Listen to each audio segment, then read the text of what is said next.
Misalnya begini, pernah ada aliran sesat dulu. Kebetulan di Jogja itu saya lihat di TV. Entah salah kiainya, entah salah dosennya, entah salah siapa. Atau salah orangnya agak stres, tidak tahu saya. Semoga salah orangnya itu sholat menghadap 4 arah. Alasannya Allah nggak ada di mana-mana, ya sudah di barat, rakaat kedua ke utara, rakaat ketiga ke timur, rakaat keempat ke selatan. Ya, itu uniknya itu ngawurnya lah, bukan uniknya. Ngawurnya itu dalil fa'ena matuwallu fatamma wajhuwa. Kamu menghadap kemana saja di sana dari itu. Sehingga semua ulama ketika bikin kaidah al-ibratu bi'umumil lafdzi la bi khususis sabab selalu menyertakan kecuali khususus sabab ini ada illatul hukmi. Maka itu enggak jadi. Kayak ayat tadi, kalau kamu pakai umumnya lafadz itu kan boleh sholat menghadap mana saja. Nah, makanya Imam Syafi'i ketika ditanya, lalu ayat ini proporsinya gimana? Kata beliau, fis safar. Orang yang sedang di pesawat mau sholat, tentu masuknya fatamma wajibah. Jadi dalam kondisi bepergian yang kita ingin sholat, maka pakainya ayat seperti itu. Tapi kalau kondisi nomor, fawal liwajhaka syatral masjidil haram. Bismillahirrahmanirrahim.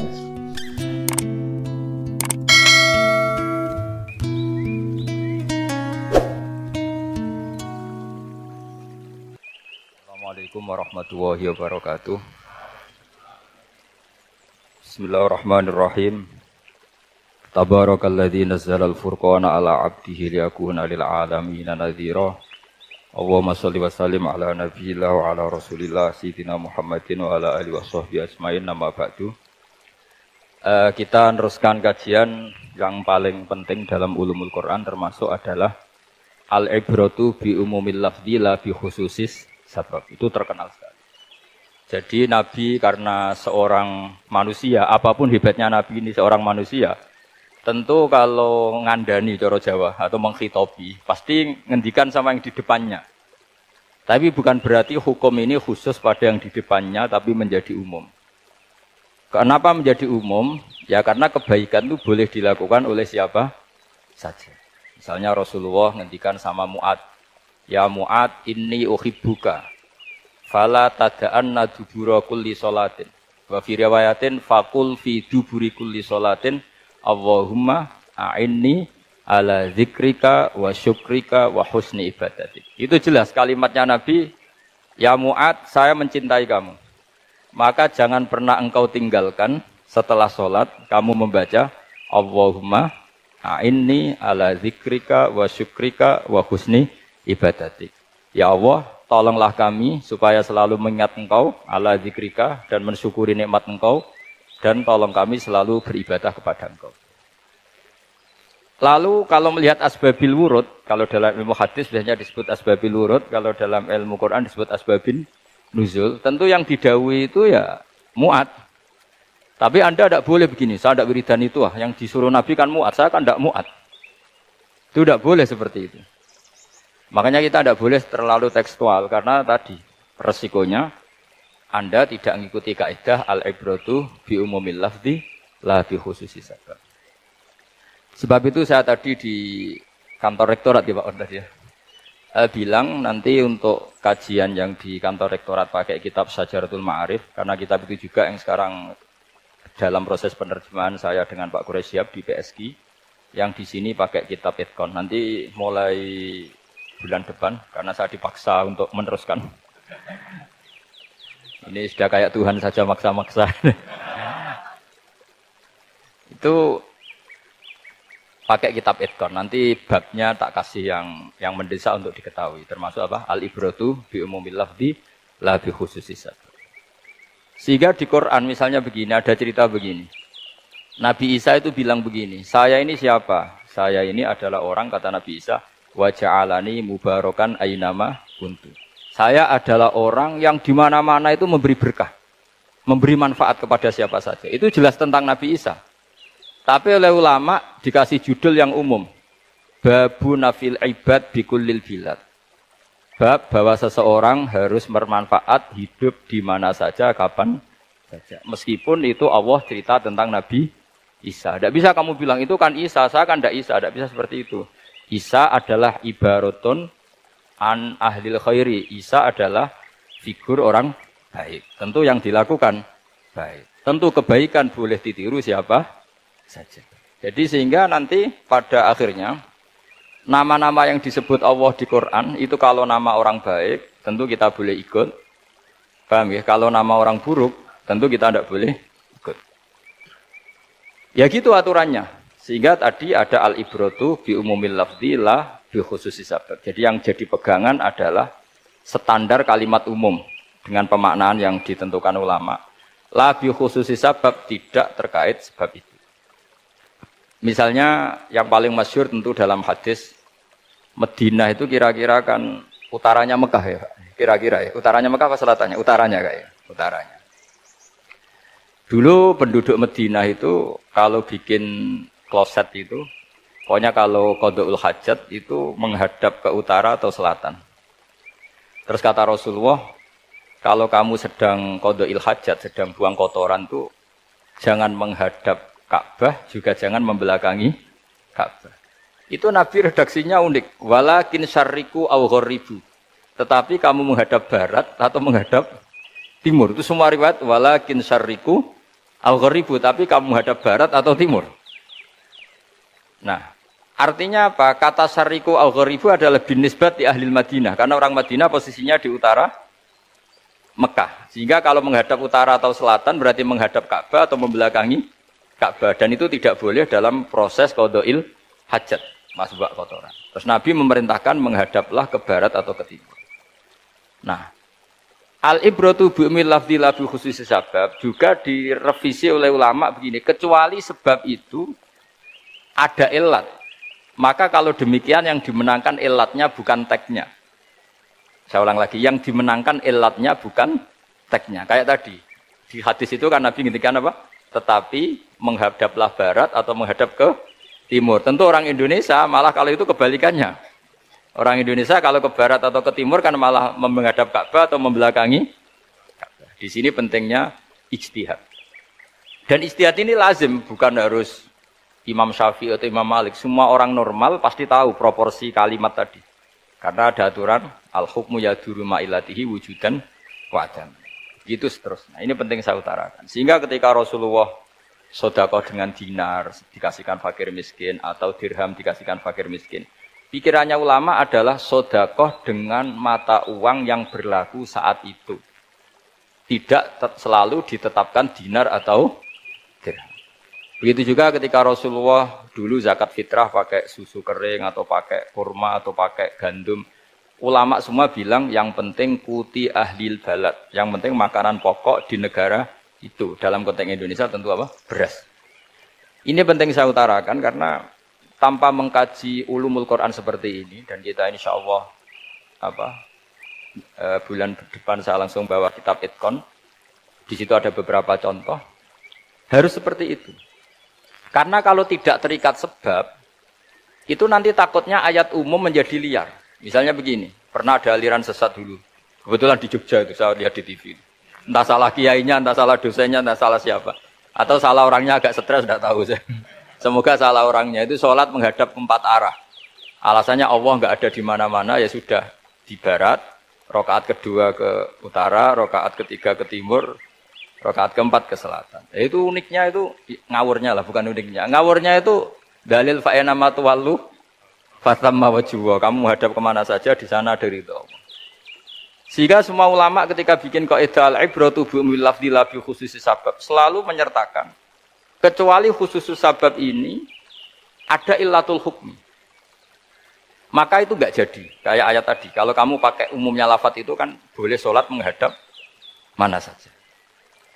Nah, makanya Imam Syafi'i ketika ditanya, lalu ayat ini proporsinya gimana? Kata beliau, fis safar. Orang yang sedang di pesawat mau sholat, tentu masuknya fatamma wajibah. Jadi dalam kondisi bepergian yang kita ingin sholat, maka pakainya ayat seperti itu. Tapi kalau kondisi nomor, fawal liwajaka syatral masjidil haram. Jadi makanya ini penting ngaji ulumul Quran. Kita tidak bisa hanya megang terjemah atau megang apa, kemudian kita fatwa atas nama Quran dan hadis. Sehingga dulu syaratnya memang ketat, harus hafal Quran, hafal hadis, menguasai usul fikih, menguasai macam-macam. Karena tanpa itu memang tidak bisa. Sampai Ibnu Abbas ngendikan, kamu jangan pernah fatwa pakai Quran. Fa inna lahu wujuhan katsirah, karena Quran punya sisi yang banyak. Walakin hajuhum bisunnah. Kalau kamu adu hujjah, pakailah sunnah Rasulullah Shallallahu Alaihi Wasallam. Karena di situ penjelasan Quran. Misalnya tadi Rasulullah ketika kondisi normal pasti sholat menghadap Ka'bah. Jadi kalau bepergian nanti unta, kata riwayat-riwayat, ainama tawajjahat bihi rokhilatuh. Kemana saja posisi unta menghadap. Ada ulama berpendapat itu khusus sholat sunat. Kalau sholat fardu dalam kondisi ada punya mobil harus berhenti. Ini madzhab Syafi'i. Sehingga misalnya saya, Pak Harsoyo, Pak On, bawa kijang, mobilnya sendiri. Kalau sholat fardu jangan mentang-mentang pakai kendaraan terus menghadap sekenanya. Kalau mau ke Banyuwangi berarti menghadap ke timur. Itu yang boleh hanya sholat sunat. Kalau sholat fardu harus berhenti. Karena kijang ini dalam kendali Anda. Kecuali dalam surah yang kendaraannya tidak dalam kendali Anda. Misalnya kita naik pesawat. Jadi harus dibedakan. Jangan mentang-mentang Nabi sholat di unta kemana saja menghadap. Tapi konteksnya kan unta ini, cara berpikir unta ini dalam kendali Nabi. Tapi kalau pesawat kan tidak. Jelas ya? Jadi makanya ini pentingnya proporsional. Jadi kalau kita naik kijang misalnya mau ke Banyuwangi, kalau waktu zuhur ingin sholat ya harus berhenti.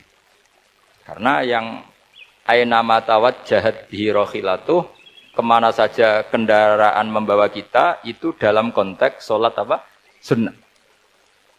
Jadi ini pentingnya ulama. Ini yang dikatakan al-ulama warasatul anbiya. Karena sanad ini musalsal, terurut sampai Rasulullah SAW. Terus ada lagi ayat umum yang akhirnya jadi judul umum. Misalnya begini. Kita tahu cerita Nabi Khidir, di antara ceritanya ada satu kampung itu pelit. Makanya orang pelit itu wajib didendami. Karena Nabi pun itu baik-baiknya orang. Kalau sama orang pelit tetap dendam. Karena buruk-buruknya orang itu orang pelit. Tahu kan alamatnya orang pelit? Qoribun minan nar. Ya dekat-dekat neraka itu. Karena al-bakhil qoribun minan nar ba'idun minal jannah. Jadi kalau sama tanya alamatnya ya dekat-dekat neraka. Singkat cerita Nabi Musa dan Nabi Khidir itu kecapean sekali masuk satu kampung. Karena saking kecapean lapar minta kampung itu menyediakan makanan. Istatama itu mereka minta makan saking laparnya, saking karena di perjalanan yang melelahkan. Istatama ahla fa'abau ayyudayyifuhuma. Tapi kampung situ kampung pelit. Jika semuanya tidak mau yang ngasih apa? Makan. Tapi pas mau keluar dari kampung ada tembok, ada kayak prasasti itu yang mau roboh. Yang mau apa? Roboh. Terus sama Nabi Khidir, tembok yang mau roboh ini ditata. Ditata jadi baik lagi. Nabi Musa kata Nabi Musa, kok kurang pegawaian mau medit, pagri mbok urusi. Jadi makanya dendam sama orang meditnya agak sunat. Karena Nabi Musa juga marah sama Nabi Khidir. Orang kayak kampung kayak gitu pelit kok temboknya apa rusak kamu benahin gitu. Terus Nabi Khidir menjawab, wa amal jidaru fakana lulamaini yatimaini fil madinati wa kana tahtahu kanzul lahuma wa kana abuhuma sholihah. Begini loh, tembok ini adalah penyimpan harta. Penyimpan harta untuk anak yatim. Bapaknya dulu itu soleh. Artinya terus dibabkan oleh ulama. Babu ikrami sibyanil mu'minin. Bab kita memuliakan anak-anak orang soleh. Sehingga dalam adat kita menghormati Habib, menghormati Gus, menghormati anak pahlawan, menghormati orang-orang yang dulu berjuang kepada untuk Indonesia. Karena di antara yang dipertimbangkan Nabi Khidir adalah wakana abuhuma sholihah. Tentu kita menghormati putra-putri yang dulu mendirikan UII, macam-macam. Ya tentu proporsional, tapi tetap saja dapat poin dulu atas nama putra pahlawan, putra orang-orang soleh. Karena Nabi Khidir ketika mempertimbangkan itu, alasannya wakana abuhuma sholihah. Fa'aroda rabbuka yablugha ashuddahuma wastakhrijakan zahuma. Tentu Allah ingin kalau tembok ini roboh, kemudian kelihatan khazanahnya atau tabungannya, nanti dipakai orang-orang zalim. Kalau dipakai orang zalim, maka yang berhak tidak mendapat. Sama. Negara ini itu dimerdekakan oleh para pahlawan supaya dikelola secara kesolehan, supaya dikelola secara orang baik. Maka orang soleh semua harus ikut kompetisi dengan tanda kutip merebut negara. Karena apa? Tapi tentu tidak perlu chaos, tidak perlu anarkis, karena tentu kemerdekaan ini dibela-belain supaya kita jadi baldatun thayyibatu wa rabbun ghafur. Sama, pertimbangannya Nabi Khidir, kalau ini kebongkar tersibak, pasti diambil orang-orang zalim. Dan akhirnya yang yatim tadi tidak dapat. Akhirnya dibabkan lagi di bab tertentu. Bab menjaga harta supaya tidak dikuasai orang zalim. Jadi akhirnya menjadi sekian varian ilmu. Pertama, varian ilmu bab menghormati anak orang soleh. Terus bab supaya harta ini tidak dikuasai orang zalim dan seterusnya. Nah, saya harapkan nanti dengan ulumil Quran kitab Itqan itu nanti aturan-aturan seperti itu tertanam pada Anda. Sehingga sebetulnya ulama fikih yang ngarang kitab sampai satu boto-boto itu sebetulnya ya normal-normal saja. Kalau sampean sudah mengkaji ilmu yang kayak saya kaji itu normal-normal saja. Misalnya begini, saya beri contoh ya. Orang munafik itu disifati Allah gimana? Wa idza qamu ilas sholati qamu kusala. Orang-orang munafik adalah orang ketika mau sholat itu bermalas-malasan. Terus kitab Fathul Mu'in atau Fathul Wahab atau kitab semua kitab fikih bikin judul gini. Saya masih ingat takbirnya. Wa yusannu nasyatun li sholatin. Disunatkan kalau sholat itu ketok gumrigah, ketok semangat. Fa inna Allaha ta'ala dzamma tarikihi. Karena Allah mengkritik atau menyalahkan orang yang kalau sholat itu tidak nasyat, tidak gumrigah, tidak semangat. Mergo seperti itu adalah fi'lul munafikin. Perilakunya orang munafik. Terus ditulis wa idza qamu ilas sholati qamu kusala. Artinya di situ Allah mengkritik orang munafik. Kenapa? Karena kalau sholat males-malesan. Anda ingin bersifat kayak orang munafik apa bersifat kayak Rasulullah? Tentu ingin seperti Rasulullah. Kalau ingin seperti Rasulullah ya wasari'u ila maghfiratim mir rabbikum. Kalau ada kebaikan harus cepat-cepat, harus disegerakan. Nah, sehingga nanti babnya ya sudah tidak tentang orang munafik. Babnya begini. Babul musara'ah ilal khairat wa tarkil kasli. Bab bergesa-gesa atau bergegas dalam kebaikan dan meninggalkan malas. Jadi tidak lagi tentang sholat, tapi tentang kebaikan apa saja. Jadi kalau kamu punya hutang bisa nyaur jam 7, nyaur jam 9 pasti disalahkan Allah. Karena bisa saja dalam 2 jam ini kita mati. Paham ya?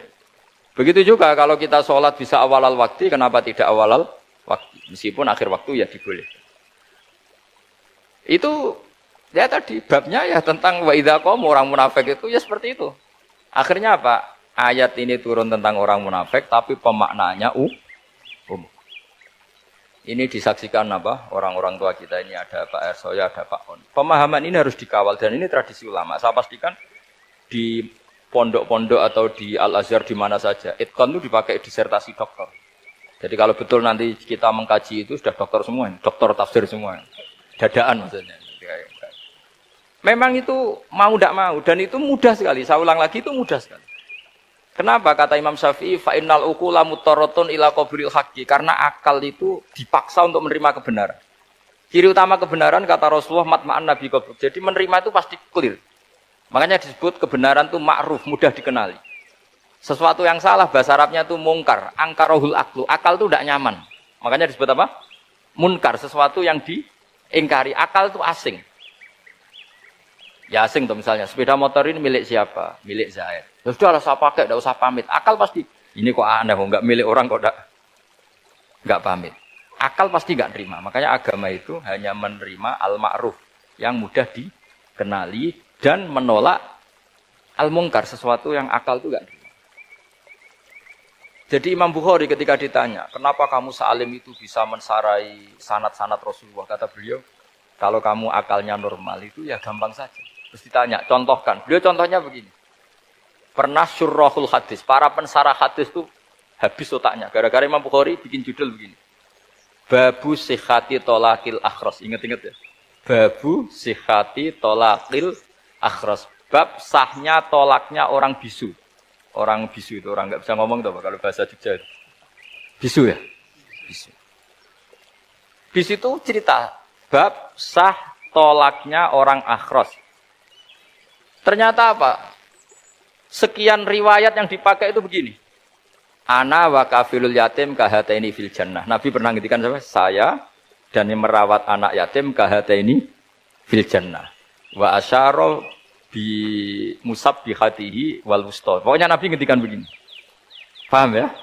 Maksudnya apa? Betapa yang merawat anak yatim itu sangat dekat dengan apa? Dekat dengan Nabi di apa? Surga. Terus hadisnya berikutnya, asyahru hakada pakai tangan 10, ahakada wa hakada wa hakada berarti 30. Asyharu hakadha wa hakadha wa hakadha. Berarti berapa? 29. Terus berikutnya hadis Aisyah sholat lama, terus ditanya orang di tengah-tengah sholat. Aisyah kenapa sholat lama? Fa'asyarat nahwas sama. Kemudian Aisyah memberi isyarah nahwas sama. Ternyata saat itu gerhana apa? Matahari. Itu surahul hadis bingung semua. Ini cerita tolaknya orang bisusah kok ngelantur kemana-mana ini. Ternyata maksudnya Bukhari begini, maksudnya Imam Bukhari. Penjelasan, yang namanya tolak itu kan sighot. Ya sighot. Tahu sih, akad lah kalau dalam bahasa Jogja mungkin. Kalau kamu nikah kan angkah tuka wazawazwa terus bilang apa qabil tu nikahaha wa taswiyah. Terus kalau kamu menceraikan istri kamu bilang kamu saya ceraikan. Yang dikatakan sighot itu adalah ekspresi atau implementasi dari sesuatu. Misalnya kamu ingin tolak, bilang saja tolak. Kalau kamu ingin muji orang, bilang saja begini. Pasti itu maknanya muji. Kalau ingin menyemooh, bilang begini. Nah, artinya gini, kalimat itu bisa diganti isyarah. Saya ulang lagi, kalimat itu bisa diganti. Buktinya Nabi mengisyaratkan saya dekat bilang begini. Paham ya? Aisyah bilang gerhananya bilang begini. Nah, kalau begitu orang yang bisu ya punya cara menceraikannya. Dia cukup melakukan isyarat. Yang isyarat itu pasti difahami sebagai cerai. Artinya kalau orang memahami Quran hadis seperti itu, hal-hal yang mungkin nggak terlintas dalam pikiran Anda, ternyata itu jadi dalil. Artinya apa? Rasulullah yang bisa ngendikan saja kadang menjelaskan sesuatu pakai isyarah. Nah, dengan demikian terus jadi rumus al-isyarah al-mufhimah bimanzilatin nutqi. Isyarah yang memahamkan sama dengan ucapan. Sehingga ini pengganti ijab qabul. Itu cara-cara memahami istihad, memahami Quran dan hadis. Caranya gimana? Kita harus belajar ulumul Quran. Ya, perangkat yang dipakai seluruh dunia termasuk kitab Itqan itu. Dan kitab Sajaratul Ma'arif itu yang saya kaji dan dikaji seluruh ulama di dunia. Karena saya tidak biasa ngaji tanpa kitab yang perlu kita kaji. Saya sendiri itu bisa seperti ini ya barokahnya kitab-kitab itu. Jadi nggak terlintas tapi ya tadi. Rasulullah yang bisa ngendikan saja, sering iktifa, sering ngalap cukup dengan apa? Isyarah. Oh kalau gitu berarti al-isyarah bimanzilatin nutqi. Isyarah itu sama dengan ijab dan qabul. Apalagi ini orang akhros, orang bisu yang nggak bisa ngomong. Lalu kalau tolak kayak apa, kalau nikah kayak apa. Ya, tapi Imam Bukhari itu uniknya tadi bikin judul Babu Sihati Tolakil Akhros, kemudian cerita anak wa kafilul yatim. Nah, itu kalau orang kan nggak sambung, ini sambungnya di mana? Kok malah cerita anak yatim? Ternyata kata kuncinya kahata ini seperti ini dan orang paham sangat sangat. Makanya hati-hati dengan isyarah karena kalau itu betul mengganti lafadz, berarti Anda kalau nyun sewu melafatkan tolak terganti isyarah, ya agak masalah gitu. Tapi semoga enggak lah. Istri satu dicerai nanti nggak punya istri nanti malah repot. Tapi ini kan saya cerita ilmu saja. Ya saya cerita apa? Cerita ilmu. Jadi kalau ada orang bilang semua yang ada di dunia itu ada di Quran. Itu caranya ya seperti ini. Jangan kayak orang-orang yang terlalu tekstual. Karena kalau seperti ini pasti semua ada di dunia itu ada di Quran. Karena cara pemahamannya seperti ini. Saya sering ditanya kenapa bumi ada likuifaksi macam-macam. Memang dari Quran bayangannya Quran seperti itu. Amin tuman fis sama ayyakhsifa bikumul ardo fa idahiyya tamur. Memang dari awal Allah bikin bumi ini potensinya malah likuifaksi. Potensinya itu melumer. Tamur itu memang maknanya melumer. Dan ketika Allah nyifati bumi wal ardi dzatis sod, sodun maknanya pecah. Dan Allah tidak sekedar mengatakan pecah, dzatis sod, sifat dasar bumi itu mudah pecah. Jadi kalau dzati itu sifat dasar.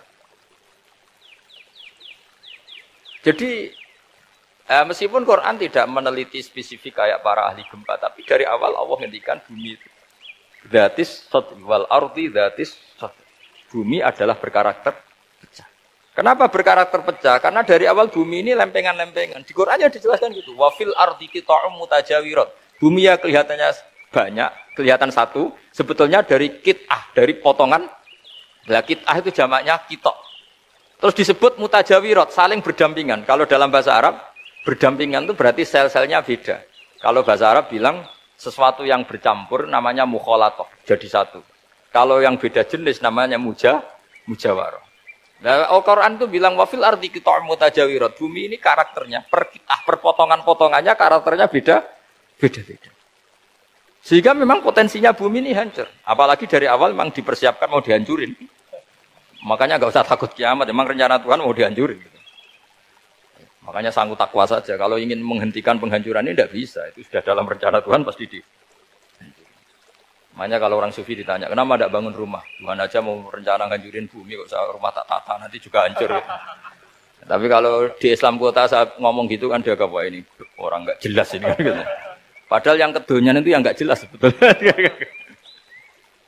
Tapi ini saya cerita, jadi supaya UII ya, yang didirikan ulama-ulama.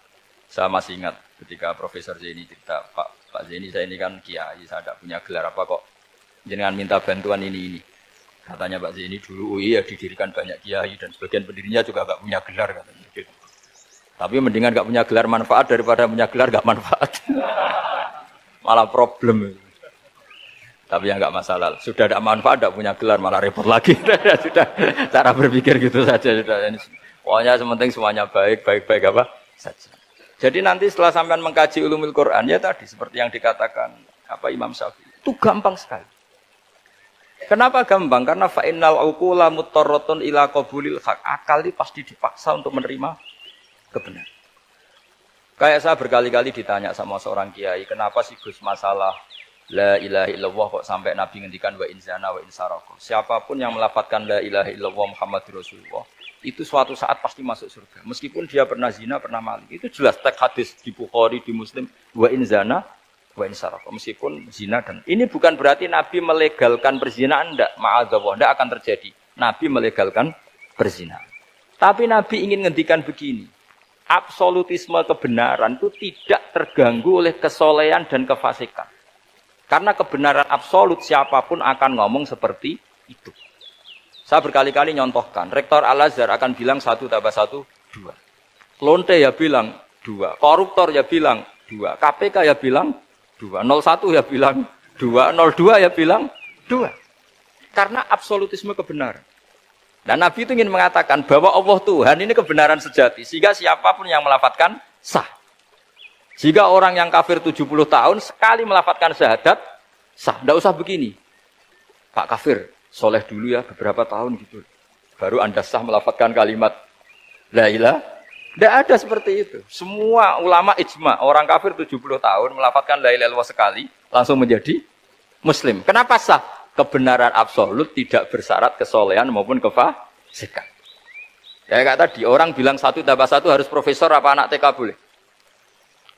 Jangan mentang-mentang profesor, doktor, rektor, UGM, atau UI.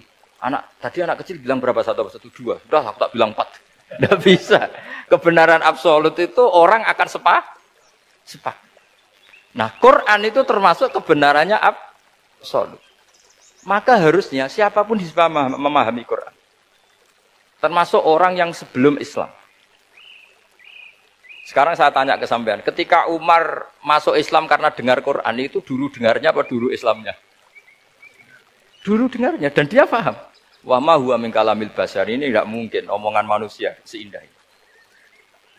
Karena mudah difahami Quran.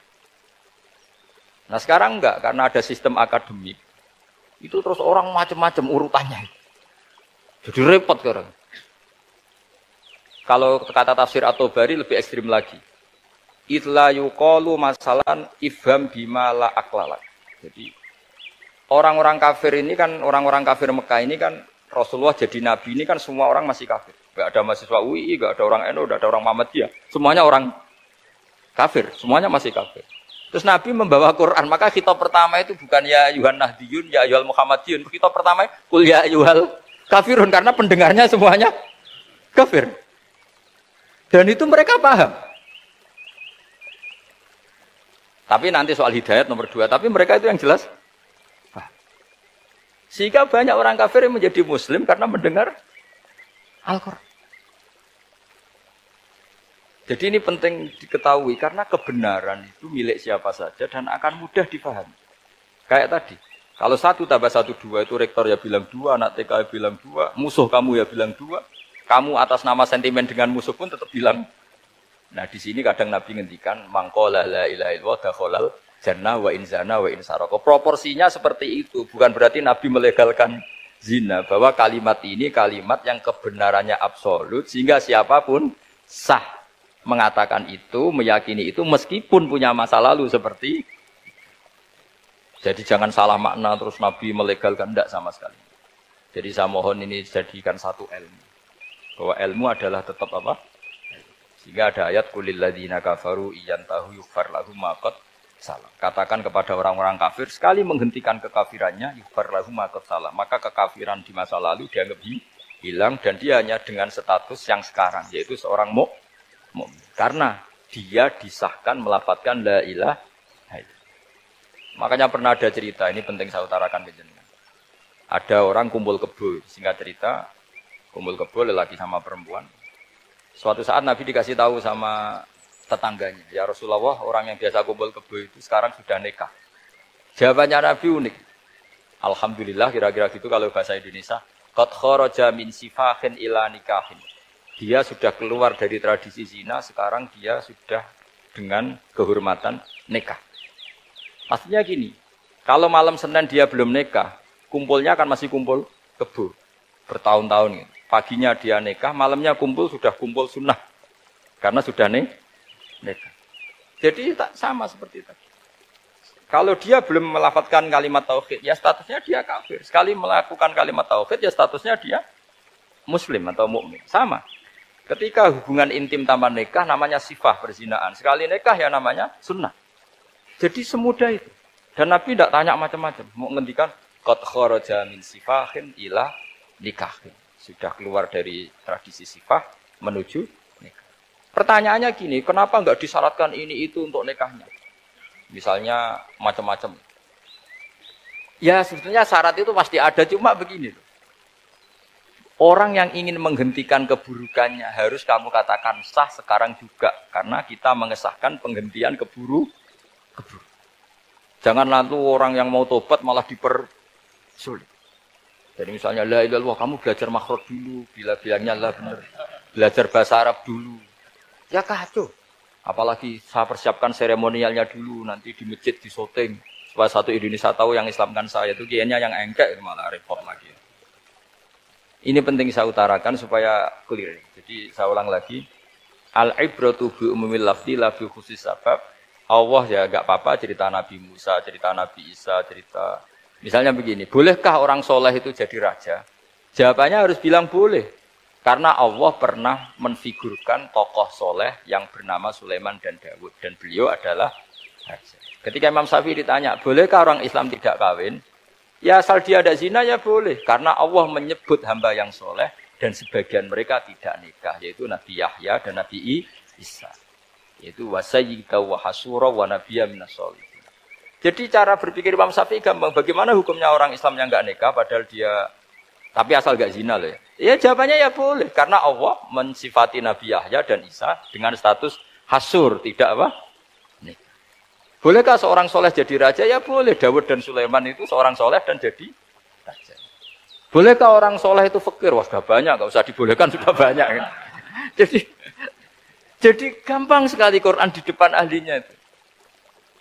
Jadi kalau Imam Syafi'i ditanya, fa inna wa ta'ala dzakara abdan sholihan wa qala wa sayyida wa hasura wa nabiyyam minas sholihin. Ternyata ini orang dia ditanya, apakah boleh orang soleh itu jadi politikus, jadi pejabat? Ya boleh saja. Faqad ataina ala Ibrahim al-kitab wal hikmata wa atainahum mulkan azim. Jadi ini yang boleh bukan sekedar Ibrahim. Padahal di ayat itu tentang ala Ibrahim. Cara berpikir ya tadi, ternyata kesalehan tidak mengganggu jabatan. Ya tentu ya maksudnya untuk kesalehan juga. Jika agama ini gampang. Makanya kalau ada yang tanya, bagaimana perempuan punya aktivitas? Ya jawabannya asal kebenaran ya boleh. Allah cerita Bilqis dan itu raja perempuan. Di hadis banyak ketakapan Aisyah memimpin, macam-macam. Jadi gampang saja. Nah, kenapa sekarang banyak orang berdebat tentang Quran dan nyuwun sewu sampai pada level gontok-gontokan ekstrim? Karena mereka nggak mau belajar ulumul Quran. Kegiatannya debat, tukaran. Yang bingung kita, yang waras ngalah lah kira-kira gitu. Ini nggak pernah ngaji Quran, gegernya. Ya kacau. Ada ulumul Quran, itu yang namanya kitab Al-Itqan. Dan itu dibukukan oleh ulama. Dan gampang sekali. Pernah ya Sayyidina Umar ketika Futuhat. Futuhat, beliau sudah Futuhat itu mengalahkan musuh-musuh Islam yang memusuhi Islam. Perlu dicatat, musuh-musuh Islam yang memusuhi Islam. Karena kalau yang tidak memusuhi Islam, nggak boleh dimusuhi juga. Ya. Singkat cerita, ditanya, kenapa kita tidak tasakuran besar-besaran, kita kan sudah menang. Padahal disambut sedemikian rupa. Jawabnya Umar apa? Inna wa ta'ala qad ayyara qauman faqala adhabtum thayyibatikum fi hayatikumud dunya wastamta'tum biha. Allah itu mengkritik kelompok kaum yang dalam hidupnya itu foya-foya. Maka saya akan mengurangi foya-foya itu supaya saya menyisakan jatah foya-foya saya sampai di surga. Nanti orang kafir ketika dimasukkan neraka di antara taubehnya Allah. Taubeh itu ya semacam kayak disalahkan gitu. Adhabtum thayyibatikum fi hayatikumud dunya. Jatah-jatah kenikmatan kamu, salah kamu habiskan di dunia. Sehingga kita harus pernah pas enak-enaknya tidur, tahajud, wiling-wilingan, ngurangi jatah. Sayyidah Aisyah itu cantik sekali, tapi sudah turu mujur di depan Nabi, Nabi tetap sholat. Kalau sampai istrinya tidak cantik saja, nggak pernah tahajud. Itu masalah besar. Itu Aisyah itu kenangannya Aisyah. Saya ini kurang cantiknya. Sampai Nabi kalau sholat digoda tidur di depannya. Masyhur. Wa ana muqtaridotun. Saya tidur malang di depan Nabi. Nabi kalau berdiri sikilnya aku tak dojorno. Kalau Nabi mau sujud tak ingkert. Nabi terus saja tahajud. Dan saya yakin itu sunnah, tidak ada yang niru itu. Aisyah loh, bukan yang Saudah, Aisyah. Di semua riwayat itu. Kalau Saudah kan mungkin, wah pantesan Saudah kan gitu. Ini. Terus ada cerita lagi, betapa Rasulullah memang Nabi betul. Aisyah itu istrinya paling cantik. Kan yang nyanyi cantik itu hanya Aisyah, Zainab sama Sofia. Kira-kira rivalnya itu. Ya rivalnya itu, kira-kira. Ya sebagian ya cantik tapi enggak sekelas ini. Rasulullah itu malam-malam keluar. Terus pikiran Aisyah, pasti ke sebagian rival saya. Doroh itu maru kalau coba. Dibuntuti sama Aisyah. Nabi nggak tahu kalau dibuntuti Aisyah. Ini hadis riwayat doa masuk kuburan. Maka, jadi hadis itu ya unik. Kalau nggak di tangan ulama itu jadi kacau. Babu doa li ahlil kubur. Bab mendoakan ahli kubur itu babnya itu tentang cemburu. Walhasil karena Nabi keluar, wah ini mesti nggak bener ini. Paling ke Sofia atau ke ya pokoknya Zainab, pokoknya yang cantik-cantik. Ditututi sama Aisyah. Nabi nggak tahu kalau itu. Ternyata Nabi itu kebaki terus assalamualaikum warahmatullahi mu'minin wa inna insyaallah bikum lahiqun. Jadi barokahnya cemburu, hadis itu ada rawinya. Oh, ternyata ke kuburan toh. Itu sampai pulang jadi hadis itu diriwayatkan Aisyah. Ghirtu itu cemburu, saya ini cemburu sama Nabi, malam-malam keluar tak tututi jebule moro kuburan. Lah, sahabatnya tanya muridnya Aisyah, lalu baca apa? Assalamualaikum warahmatullahi mu'minin wa inna insyaallah bikum lahiqun. Kalau sampean kan enggak, dibuntuti tok bar tenan. Mesti barbaran. Jadi ini penting saya utarakan. Jadi cobalah ulumul Quran dikaji secara baik. Insya Allah nanti maknani Quran itu mudah. Karena memang sesuatu itu harus ada ilmu. Ya sesuatu itu harus ada ilmu. Banyak ulama itu nangis karena mudah memahami rahmat Allah. Abu Yazid Al-Bustami itu jadi wali bukan karena banyak wiridannya, enggak. Dia setiap makan itu memuji begini, ya Allah, engkau itu tidak butuh saya, tapi kenapa ngasih makan saya? Kalau majikan ngasih makan karyawannya kan supaya mau kerja. Semua kebaikan manusia itu pasti ada imbalannya. Tapi engkau itu tidak butuh apa-apa, kenapa ngasih nikmat kepada manusia padahal engkau tidak butuh? Itu kan aneh betul. Kalau apapun ikhlasnya orang, kalau ngasih itu kan ada maunya. Meskipun sudah bilang ikhlas. Oh sudah, tapi kalau Allah itu tidak butuh. Misalnya ada orang nyumbang masjid ikhlas, tetap di hatinya. Benak Jumatan Par, Quran yang dindi, tetap ada kepentingannya. Tapi kalau Allah, sehingga cara mensifati Allah itu luar biasa. Makanya orang jadi wali itu diantara kata Rasulullah, Inna woha la yardo anil abdi idha akalal aklah fayahmaduhu alaiha au yashruba syarbah fayahmaduhu alaiha. Allah itu sangat ridho. Orang jadi wali itu kan diridani Allah. Allah itu sangat ridho kalau seseorang makan, kemudian dia muji Allah. Coba apa hebatnya Donald Trump kalau nggak makan ya lemes mati. Apa hebatnya presiden seluruh dunia kalau nggak makan ya lemes Orang yang katanya paling top di dunia, itu nak gak makan kangkung nyatanya ya lemes. Hebatnya di mana, Pak? Yang kita puji-puji hebat, ternyata kalau gak makan itu lemes. Pak Rektor gak makan lemes, apalagi Pak Onel gak makan lemes. Hebatnya apa coba? Nah, terus kelihatan wa khuliqal insanu dhaifa. Makanya ketika Allah mengingatkan orang yang menyembah Isa, Allah hanya menghentikan gini, kana yakulani to'am. Isa dan ibunya itu makan. Maksudnya kalau nggak makan itu ya Kamu kebayang nggak punya Tuhan terus, Pak Tuhan jangan lemes, monggo dariin. Kayak apa malunya kita punya Tuhan kalau nggak makan apa? Lemes. Terus nanti cerita, alhamdulillah tadi Tuhan mampir sini. Tadi lemes lah tak kasih makan, bergas lagi. Makanya orang kritiknya mesti sederhana, karena ya kula to'am. Kok kamu Tuhan kan gimana? Ini kalau nggak makan itu. Tapi kita sering keliru mengatakan Presiden Amerika itu super power hebat.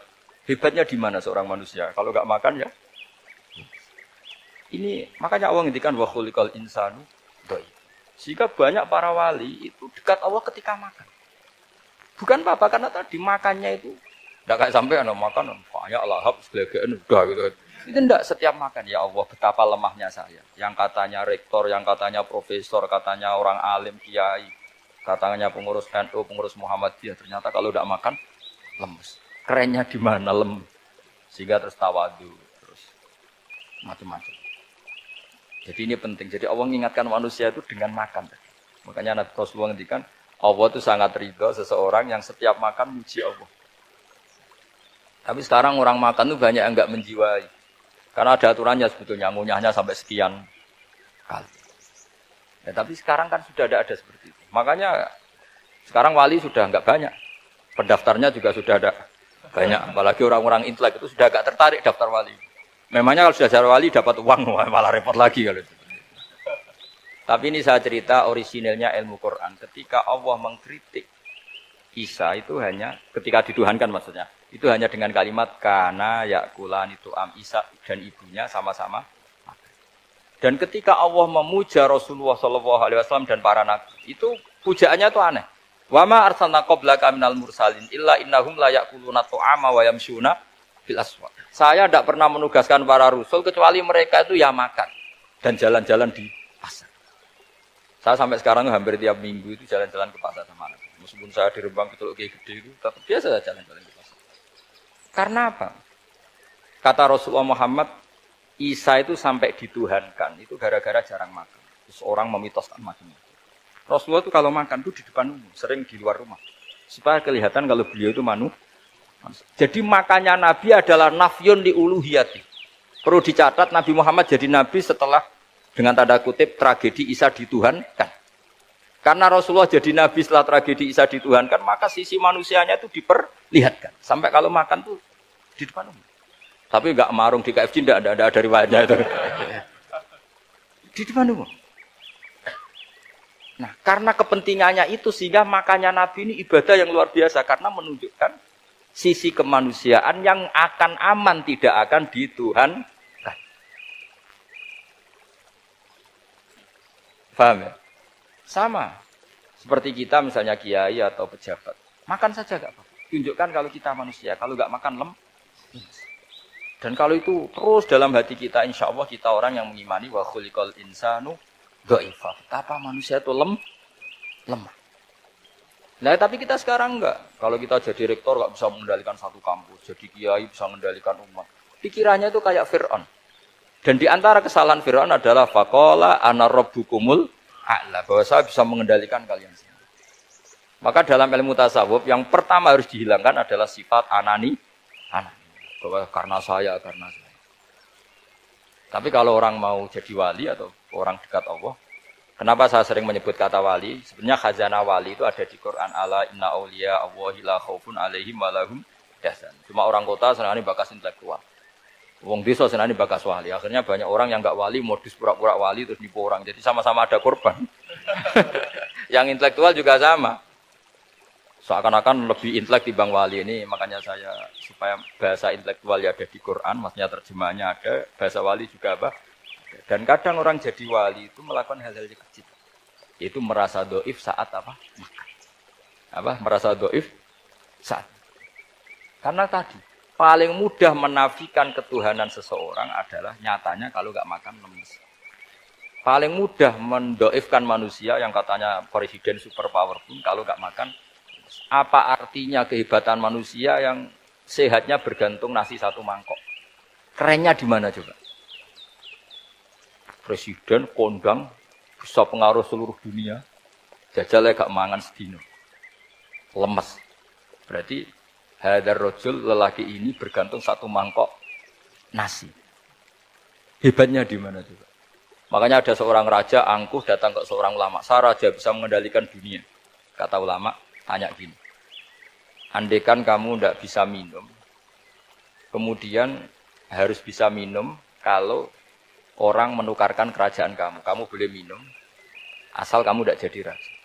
Apa kamu kasihkan kerajaan kamu ketika kamu harus minum dengan cara seperti itu? Misalnya di tengah belantara, kalau di Arab kan sering ada apa? Sahara itu ada padang. Terus kata raja itu, ya saya milih minum. Kalau saya tidak minum mati. Mendingan tidak punya kerajaan. La tafroh bimulkin la yusawi apa? Kak sama. Kamu jangan bangga dengan kerajaan yang nilainya tidak ada dengan segelas. Baru dia sadar ternyata. Jadi kamu jangan bangga dengan satu kerajaan yang bahkan akan kamu tukarkan dengan segelas. Artinya pertanyaannya gini. Kerajaan yang kamu bisa mimpin ini ditumpang air apa ditumpang keangkuhan Anda? Sebenarnya ditopang air. Karena sekali Anda tidak minum, tidak bisa jadi raja. Terus lemes, diobat, no. Sama presiden juga gitu. Kalau nggak makan, nggak minum, terus sakit, stroke, nggak bisa jadi presiden. Artinya ternyata betapa manusia ini bergantung dengan suatu yang remeh, yaitu makan, minum, makan, minum. Nah di sini ini, kenapa Quran menyebut para nabi itu apa? Illa innahum la ya'kuluna ta'ama wa yamsuna fil aswaq. Kalau kamu tidak memahami seperti ini kan terus kayak Quran kok ngomong hanya gini kok. Kayaknya kelasnya kok nggak intelek gitu. Cara pandang nggak seperti itu. Paham ya? Jadi supaya lebih apa? Memahami Quran dan kamu akan lebih tasdik kepada Quran sebagai kalam Allah yang pegangan kita apa? Semua. Saya kira demikian. Assalamualaikum warahmatullahi wabarakatuh. Assalamualaikum warahmatullahi wabarakatuh.